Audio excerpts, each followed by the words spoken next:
Howrah junction বাংলার এই ঐতিহ্যবাহী রেল স্টেশনটি নিত্যযাত্রী এবং দূরপাল্লার যাত্রীদের ভিড়ে সদা মুখরিত।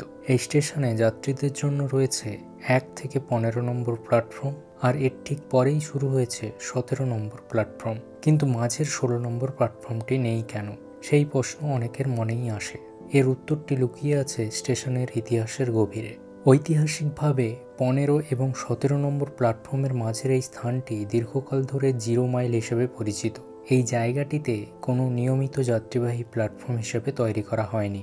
পরবর্তীতে এটি মূলত পণ্য পরিবহন এবং মালবাহী ট্রেনের চলাচলের জন্য ব্যবহৃত হতো। এটি ছিল একটি ডেডিকেটেড রেল লাইন, যেখানে যাত্রীদের ওঠানামার ব্যবস্থা ছিল না, কেবল মাল ওঠানামা করত।